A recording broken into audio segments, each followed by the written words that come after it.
صدمه پرقربانی در شهر کولاب موضوع فساد در تاجیکستان را دوباره داغ کرد. در این صدمه بیش از 20 نفر کشته و مجروح شدند.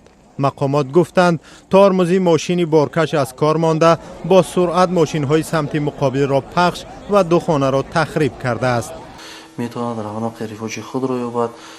شرافیدین گدایف مخالف حکومت که در گذشته در تاجیکستان شرکتی بارکشانی داشت میگوید ظاهرا این ماشین از معیار بیشتر بار داشته تشخیصی تکنیکی نشده بوده است. کلودکی‌های автомашинаҳо ҳастанд, ино кам шудагӣ ҳастанд, яъне 40%, 35% мешаванд. вақте ки 35%, 40% шудагӣ аст ва бояд инҳо иваз карда шаванд. вақте ки ин мошинҳо аз ҷумҳурии халқи хитоб ба Тоҷикистон ворид мешаванд, инҳо аз 40 тонна ҳам бештар дорад. ин мошин 18 тонна бояд худаш бор бардорад ва притсепаш 8 тонна. вақте ки ҳам притсеп вазнин дорад ва ҳам худи мошин вазни зиёд дорад. аз боло вақте ки тела додааст ба 60-70 тонна ё 50 тонна бор, албатта на калодкиё, на шароити техникӣ ба ин ҷавобгӯ набуд. ماشینی بارکشه که در کولاب به صدمه دچار شد از چین مالهای مکتبی می آورده است. اگر شما با 18 تonna بار کرده بیایید با کوب، تنها با کوب همین 18 تonna، این اگر شود $6000، اگر شما با وزنی 36 تonna بیایید به تاجیکستان، این می شود $10000، یعنی $4000 شما در اینجا درآمدی بیشتر میگیرید. و به این خاطر است که وزن ماشین ها وزنی‌تر از آن چیزی که هست می آید. در راه سمت خاروق دوشنبه در داخل شهر کولاب در نیم سال باری دوم است که ماشین های بارکش با یک مشکل به صدمه دچار می شوند. در صدمه ماهی مرد 3 نفر در همین خیابان کولاب کشته شده بود.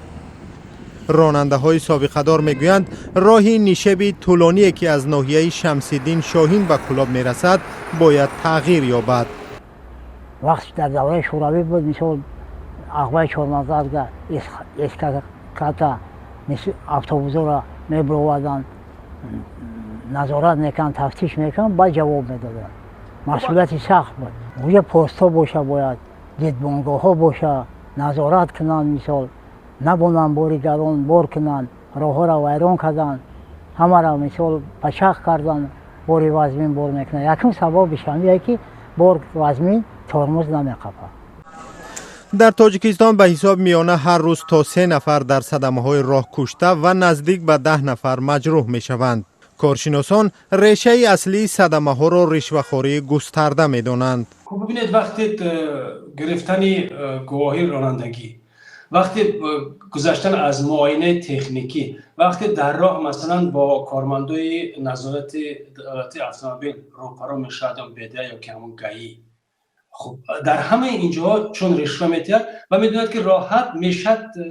انسانیت همیشه طبیعت آدم این است که دنبال آسانی است، چون کارش با آسانی حل میشود، نمیره دنبال این که مثلا یاد بگیرد درست حسابی یا مثلا همون نقص ماشینش برهم میتید. ماه پیش پس از افزایش صدمه ها چند مقامدار بازرسی دولتی اتومبیلی برکنار شد. مقامات وعده دادند که ناظران تصادفی را از کار پیش میکنند و وضع را اصلاح میکنند. کارشناسان میگویند تا زمان پاره‌دهی و پاره‌گیری از بین نرود وضع تغییر نخواهد کرد.